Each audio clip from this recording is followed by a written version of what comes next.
Welcome to Four Quarter Lives, a podcast exploring the profound impact of longer, healthier, and more engaged lives, not only for ourselves and our couples, but also for companies and countries. I'm Avivah Wittenberg-Cox, and on this week's Four Quarter Lives, I talk with Dr Emi Kiyota from Singapore's National University. Dr Kiyota was born and grew up in Japan in a four-generation household. She thought living with grandparents and great-grandparents was both normal and even essential, until she discovered the world thought otherwise. After a doctorate in the US and living in American nursing homes, she thought there must be a better way to design life for our future selves. She founded a concept called Ibasho, which flips the script. Instead of caring for elders, it's the elders who care for us. She's now bringing the idea to Singapore, where it launches later this month. So welcome, Dr. Kiyota, to Four Quarter Lives. Wonderful to have you with us. Thank you. So I want to start with this wonderful flip that you're trying to orchestrate around our fundamental approach to how we think about older populations. And you're really working on an idea of, rather than taking care of them, we should think about designing and supporting what they want, which sounds like they want to take care of us. Is that right? And how and where did these ideas first emerge? Yes, I would like to start with one quote I found in Bhutan, actually. I was in Bhutan for designing a senior housing for senior monks, actually, very interestingly. And I found this quote at elementary school wall. It says, "The time to be happy is now. The place to be happy is here. The way to be happy is to make other people happy." To me, it really captures nicely, and it really resonated to me to show the gap between what people want versus what we actually provide through elder care. Because at that time, I realized a lot of older people probably want to do something, and being able to help others will never end. I think everyone wants to be useful. That doesn't stop because people get older. So I think I had the idea that people may want to be helpful to others. But when I saw this quote, it just captured it to me so well, because I lived in nursing home as a part of my graduate school work. And I realized I had this preconceived notion that older people are frail a little bit more and also being quiet, more passive. And when I started to live in nursing home, it was 3 weeks, I realized there's such a wealth of wisdom. It was just stay there, and we just haven't tapped it in. So that's how this whole idea started. That's wonderful. So you're familiar, and you did your doctorate in the US, so you're familiar with the American approach to elder care, and you actually went and lived in nursing homes and this whole idea of kind of segregating by age. So a lot of these ideas, I'm sure, germinated. What did you see there? You discovered wisdom, energy. What was the system that you lived with doing to these people? Did you think that it was shutting them down, eclipsing that wisdom, or? I feel like it was all the wisdom and experience and such an interesting personality, and the history of one person was kept being locked. And I feel like someone can just unlock this, then they may have opportunity to shine. But I think they're also conditioned for a long time to be sort of backseat, because I'm old, young people has to do this. I will let you do this for a long time. So they are wise enough to be quiet, to let young people thrive. So I feel like they were wise enough to be quiet, wise enough to let other people thrive. But if we were to unlock this untapped potential, it could come out, but it also still need just us to reach out. Otherwise, older people are feeling like it's not our place to do this. It's not our place to say this. So overall, I feel such a big wisdom. That wisdom kind of can be shared, but the wisdom that make them a little bit reserved. So that was an interesting kind of boundary that I felt happening in the nursing home. So kind of a waste of wisdom, an untapped potential that we're underutilizing. Tell me a little bit about how did you get first interested in this area? What was your doctorate in?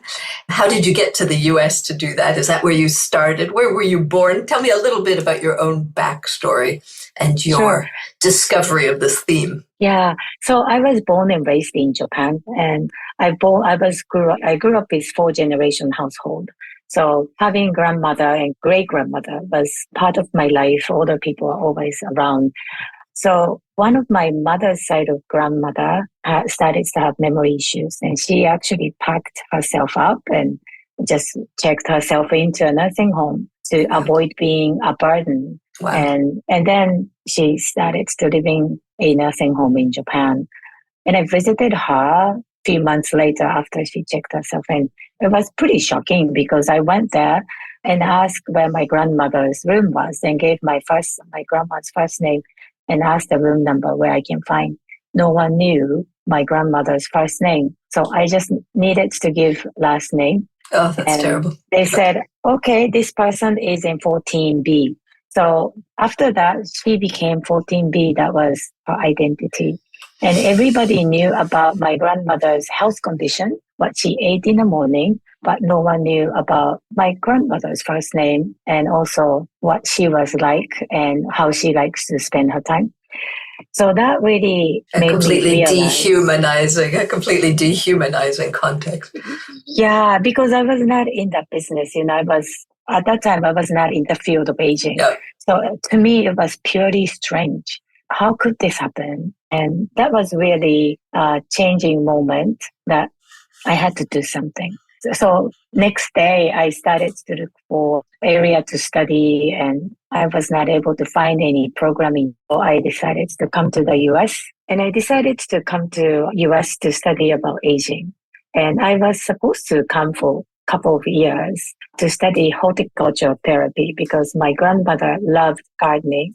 I wanted to study so that I could go back home and do horticultural therapy with my grandmother. And I just ended up studying a little bit more to learn how to improve the environment for aging. And I just went through architecture master's degree and PhDs, and also architecture specializing on how to design better for older population. That's how I ended up with. By the time that my study was done, my grandmother passed already. So I was not able to really pay back my gratitude for her, but I hope that she's happy for me to be able to help others. She taught you what you needed to know, that something had to be done and you did it. Oh, I hope so. So years later, I don't know, how long did you end up spending in the US with all of that? So my graduate school, from 2 years, that was a plan, to 11 years in graduate school. And after that, I lived in the States, and I ended up living in the States for about 26 years. Okay. Until I moved to Singapore last year. So the project that you then started in Japan, you were running it from the US then, and you started this program that's now quite well known called Ibasho. I don't know if I pronounced that correctly. Tell us, was that founded in all of what you discovered, and what does the word mean, and what was the concept that you were trying to establish? Yeah, so I'll start with the name of just the meaning of the concept. The Ibasho is a Japanese word.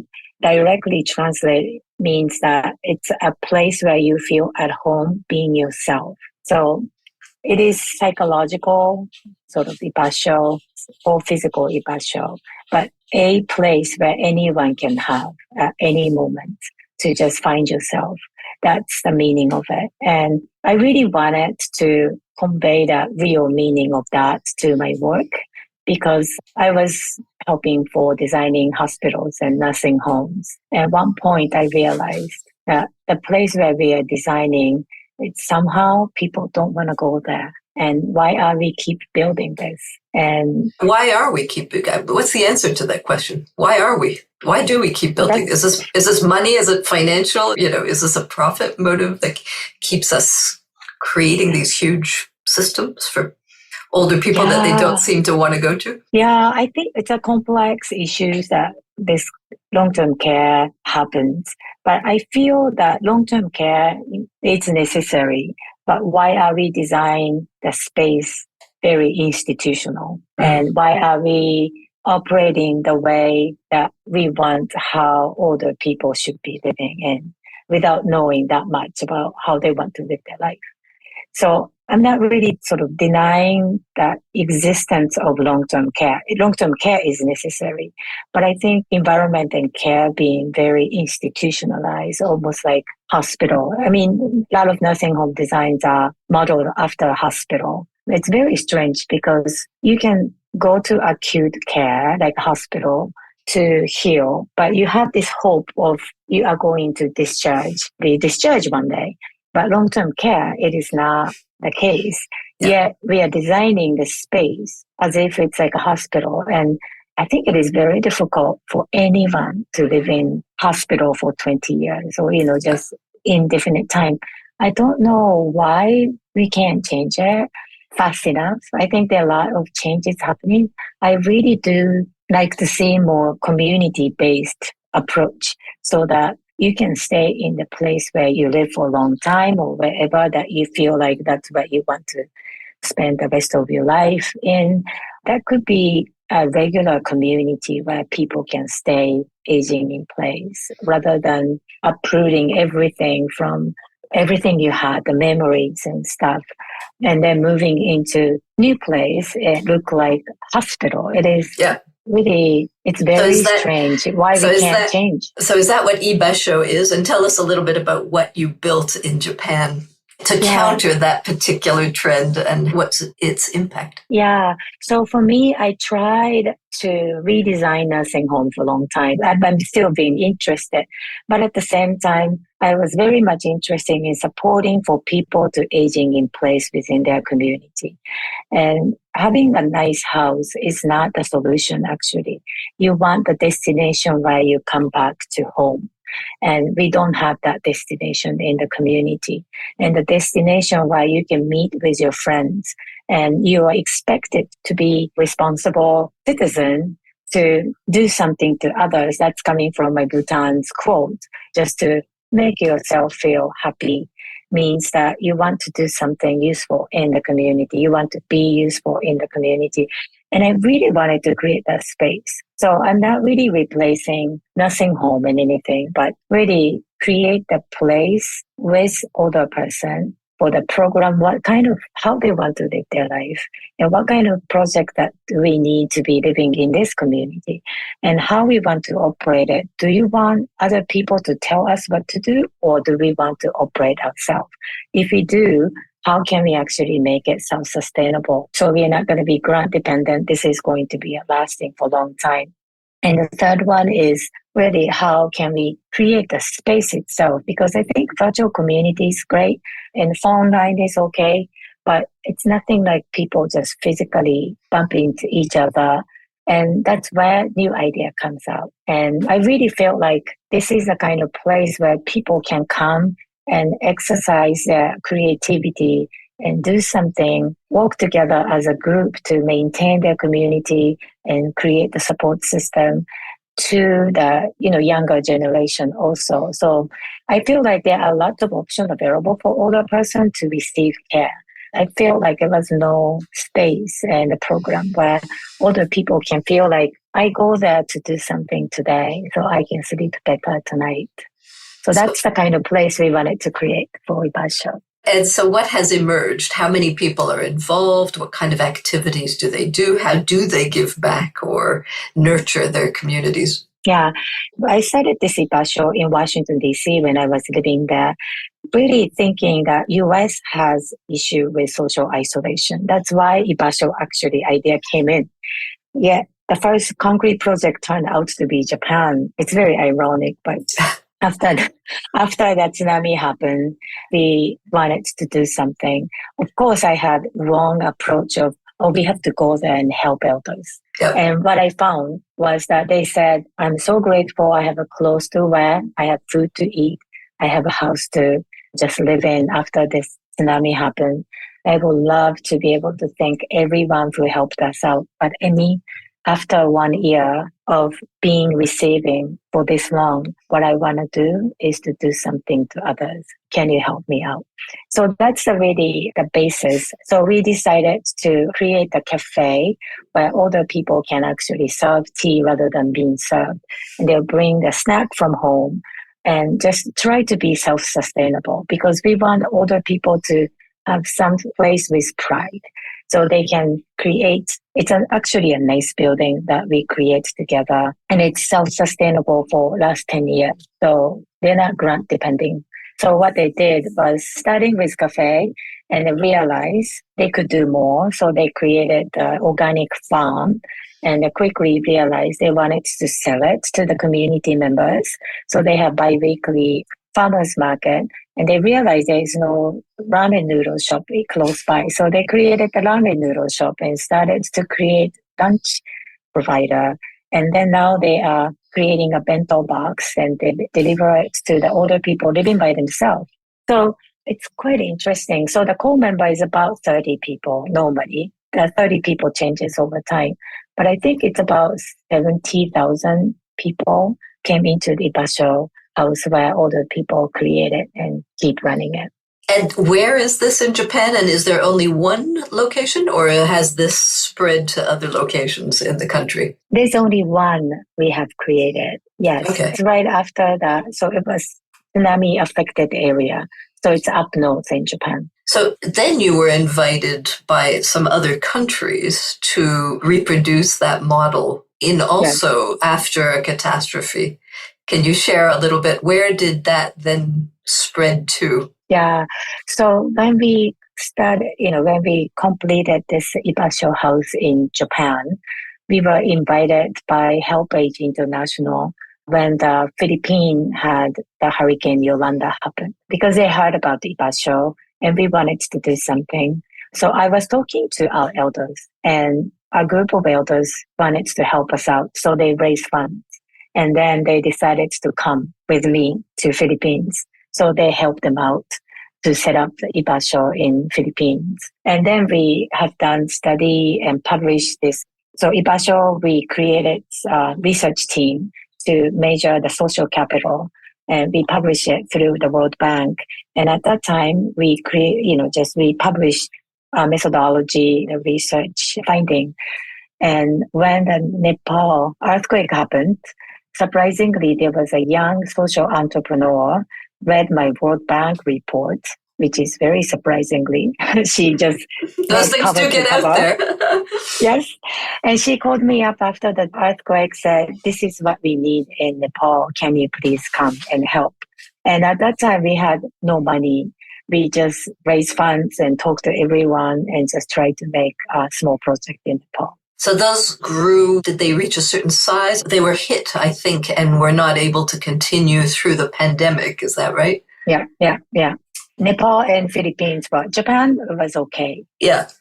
So for the World Bank study, you were starting to measure social capital, you said. What are the KPIs for this kind of a project? And are they convincing to others? Now you have been invited to replicate or test a similar model in Singapore. Mm-hmm. How are you thinking about what you've learned from the past decade or so of effort, and what are you trying to bring to Singapore now? Yeah, I think the Singapore project is going to be slightly different from what we have done, because we were independently, we're just creating a community organization to run this whole thing. Singapore, we are working with a social welfare organization or volunteer organization. It's just existing social services and infusing concept of Ibasho to scale, because I think if we were not working with a social organization, it doesn't scale. So we are trying to do it, but it is going to be quite an interesting challenge, because to do something like this innovation, you have to unlearn what we know to think differently. Working with an organization, people have to think different. They have to change their mindset from looking after my clients to empowering them to decide. It's quite difficult from people who are trained to look after older person. So we are really trying to figure out what would be the best way to really bring the concept of Ibasho so that we can empower older person and probably just slowly influencing on the social organization and volunteer organization to really think differently about older person and social role of older person and try to see if we can just improve the care system here. So it sounds kind of like a big mindset shift and behavioral change that you're trying to orchestrate to get rid of ageism, basically. That's pretty deeply embedded. How do you measure that shift? How do you evaluate it? So I think it's a very good point. We are not very interested in how many people show up to the workshop and how many people pick up this brochure. I think we are very much interested in deep transformation of the culture in the community, culture in the bigger scale. So what we picked up was the social capital first and see how people expand or just the level of sense of agency, if that had any impact. So really try to look at individual level. But at the same time, what we haven't done well, which I would like to be able to explore, is really economic impact also. Because people think that it's a low cost, but we don't know if it's a low cost unless you will really see the life cycle of sort of care. Ibasho, we need a development cost because we're talking about creating a space. It could be small, it could be big, but I think the benefit comes from self-sustainability. The governments don't put money into this, but people actually raise their own funds. So it doesn't mean that it doesn't cost anything to run, but the funding is coming from different way. And that might actually impact on the sense of self-worth. Just we were able to raise our own funds and we are making this happens. So they might have a direct relationship with their self-worth. And we haven't really had that chance to be able to measure it so far. So I'm open to any researchers who are able to help me out. Okay. So KPIs are in your future or in somebody's future. So I'm also curious if this idea of building community as a way of empowering older people is culturally based. All the countries you've worked in so far are Asian. Is this easier to do in countries that have perhaps a slightly more respectful view of their elders than some of the rich countries or some of the Western countries? It's an interesting question because if you could do this in Japan, I think Western country can do this also. One reason is like in Japanese, we don't have the word advocacy even because we have this community organization and organizing ourselves to do something is not part of our culture, really. But Western society, people actually they advocate their rights and do things. To me, there is a potential there. I think why Asia? It could be like a why disaster. I think that's the answer. Right. I think Japan, we had issue with aging society. It was the place where it was hit heavily by the earthquake and tsunami. Yeah. They already had aging issues. They already have this social isolation issues. They already had reduced sense of community among themselves. But this disaster kind of like shed the light to the issues that was already existing. And no one could actually ignore it because it was on the surface. And I think that this shock actually pulled people together sometimes. So I think it started from Asia because it was a 3 post-disaster area. Yeah. But we don't have to wait for disaster to happen because the issues are there. And I think it's Western society has issues also when it comes to aging, So, and also global aging, in a way, it is a slow coming disaster if we're not prepared. So do we want to wait until, the shocking things happen or not? That to me is more question. I think the Ibasho principle is very universal. It works everywhere. Yeah. Okay. We're going to check in on that. We'll check in on the everywhere. So I hope our listeners, what would it take if people who are listening would be interested in bringing Ibasho concept to their own country? Is there a place they should go? Should they reach out to you, to your World Bank report? We'll put all the links in the show notes, of course. But do you have any advice for how they might start in on exploring this concept? So I started this as individual, basically, and then grow it to my friends who became my board members to share the ideas. But so far, I really didn't think this was going to spread. I wasn't really designing to do this. I was just doing one by one to solve the issues and where the gaps are. So for me, at this moment, I'm actually thinking about train the trainers. And train the trainers means I really want to older person over 65 or 75 come in and just, they are the ones who advocate and educate about Ibasho. So I really like to be able to train older people who want to be able to continue their work in this kind of space, to really help in this space. I think it'll be great. And I'm currently developing the training materials to be able to do that. And I should have done a little bit earlier, but it's a little bit slow process. But we are thinking about this. So at this moment, contact me and I will try to help as much as I can with all the materials we have. But in the future, in a few years, hope to be able to expand through other elders who can help us out. Fantastic. And we will keep in touch to make sure to publicize that moment. So perhaps just in conclusion, what have you learned that most surprised you about us older humans? Was there some shock, discovery that you really didn't expect? Or perhaps what did you learn that surprised you most about the rest of us and our ideas about the old? I get that question sometimes, and I always get tricked into this. Like my challenge here is that I grew up with my grandparents and great-grandmother.